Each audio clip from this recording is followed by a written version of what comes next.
नमस्कार,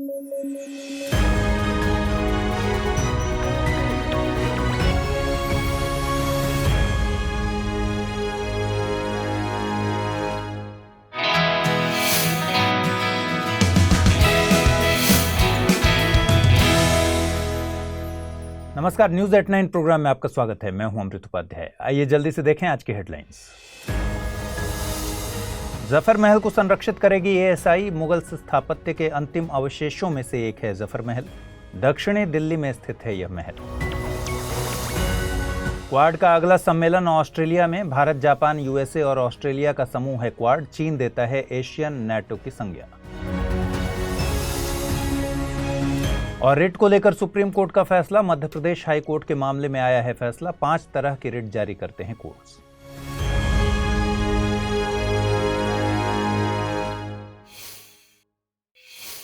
खबरों की शुरुआत करने से पहले एक बार फिर बता दूं कि स्टडी IQ IAS हिंदी की टीम अपना चौथा लाइव फाउंडेशन बैच शुरू कर चुकी है। 22 अप्रैल से शाम 6 बजे इस बैच की शुरुआत हुई है।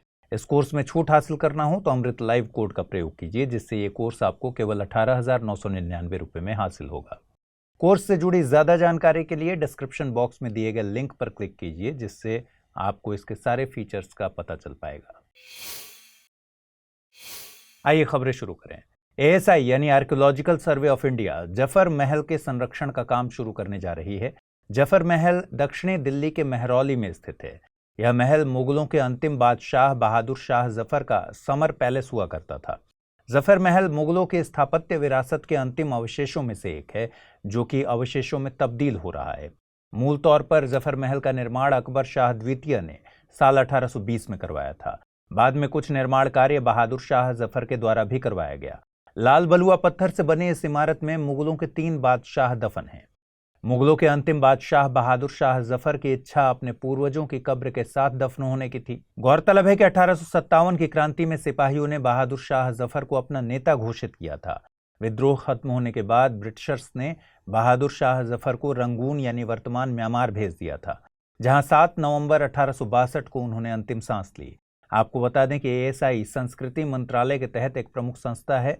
इसका काम पुरातात्विक शोध और देश की सांस्कृतिक विरासत को संरक्षित करना है। इसका प्राथमिक काम देश की ऐतिहासिक इमारतों और पुरातात्विक स्थानों के अवशेषों को संरक्षण देना है। देश की सभी पुरातात्विक गतिविधियों का ancient monuments and archaeological sites and remains act 1958 के तहत नियमन करती है। क्वाड समूह की अगली बैठक 24 मई को ऑस्ट्रेलिया में आयोजित होगी। ऑस्ट्रेलिया पहली बार इस बैठक की मेजबानी कर रहा है।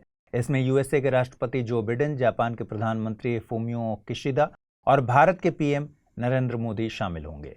बीते साल क्वाड की बैठक जापान के टोक्यो में आयोजित हुई थी। इस दौरान क्यू चैंप यानी quad climate change adaptation and mitigation package को अपनाया गया था। क्यू चैंप में 2 मेजर थीम्स मिटिगेशन और एडेप्टेशन पर फोकस किया गया है। इसके अलावा IPMDA यानी Indo Pacific partnership for maritime domain awareness पहल लॉन्च की गई थी। इसमें मानवीय और प्राकृतिक आपदाओं समेत इलीगल फिशिंग की चुनौतियों से निपटने के लिए प्रयास करने की बात की गई थी। आपको बता दें कि क्वाड समान सोच वाले लोकतंत्रों का एक अनौपचारिक समूह है। इसमें भारत, यूएसए, जापान और ऑस्ट्रेलिया शामिल हैं।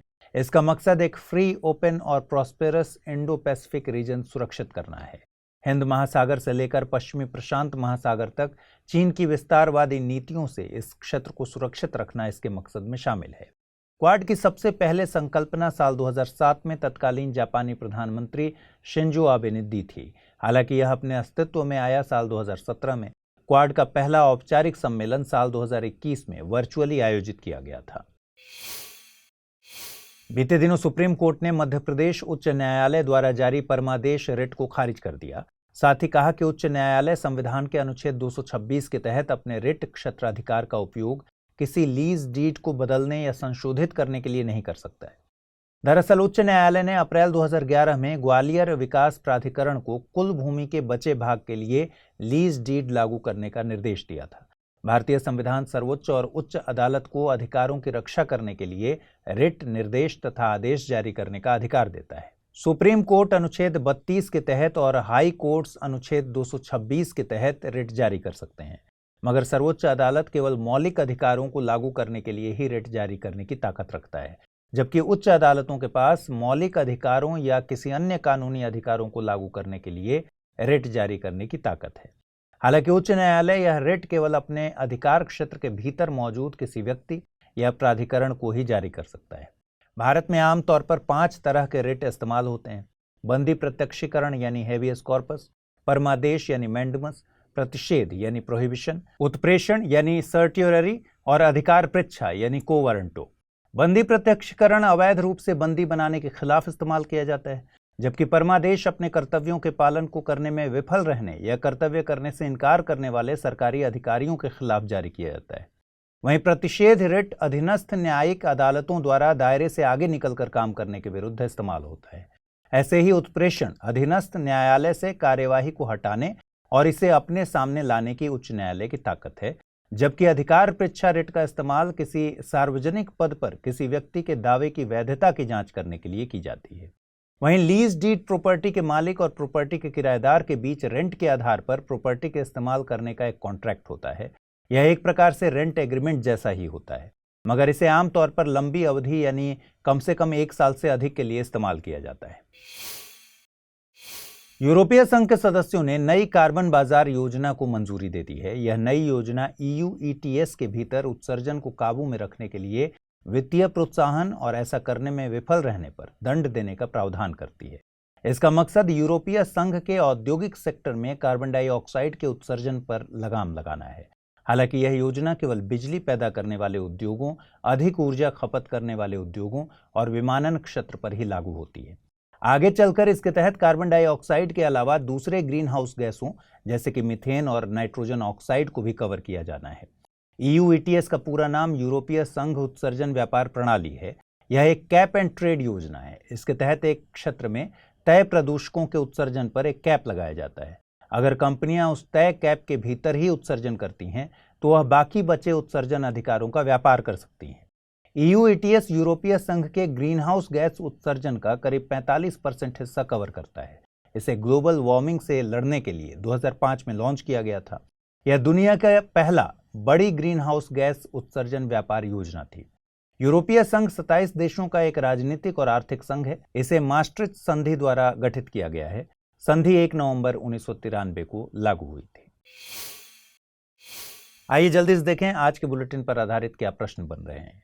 पहला प्रश्न है, क्यूचैम्प और IPMDA पहले किस संगठन से संबंधित हैं? ब्रिक्स, G20, SCO या फिर क्वाड? अगला सवाल है, निम्नलिखित कथनों पर विचार कीजिए। जफर महल लाल किले के प्रांगण का हिस्सा है। भारत में केवल सुप्रीम कोर्ट को रिट जारी करने का अधिकार है। उपर्युक्त में से सही कथन या कथनों को चुनिए। केवल 1, केवल 2, 1 और 2 दोनों, न तो 1 नहीं 2।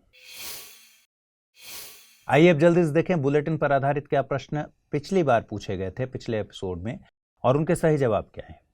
साल 2023 में पुष्करालू त्योहार का आयोजन भारत के किस राज्य में किया जा रहा है?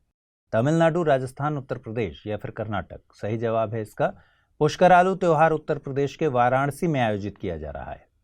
अगला प्रश्न था, निम्नलिखित कथनों पर विचार कीजिए। 99वां संविधान संशोधन अधिनियम NJAC से संबंधित था। मलेरिया एक बैक्टीरियल रोग है। भारत ने मलेरिया उन्मूलन का लक्ष्य 2030 तक रखा है। सही कथन या कथनों को चुनना था। केवल 1 और 2, केवल 2 और 3, केवल 1 और 3 या फिर 1, 2 और 3। और सही जवाब है पहला और तीसरा कथन सही है, यानी विकल्प C सही है। मलेरिया पैरासाइट से होने वाला रोग है, न कि बैक्टीरिया से। तो आज के बुलेटिन में इतना ही रखते हैं। कल रात 9 बजे फिर आपसे मुलाकात होगी। अपना ख्याल रखिए, ठीक से पढ़ाई कीजिए। आज पूछे गए सवालों का जवाब जरूर कमेंट बॉक्स में दीजिएगा।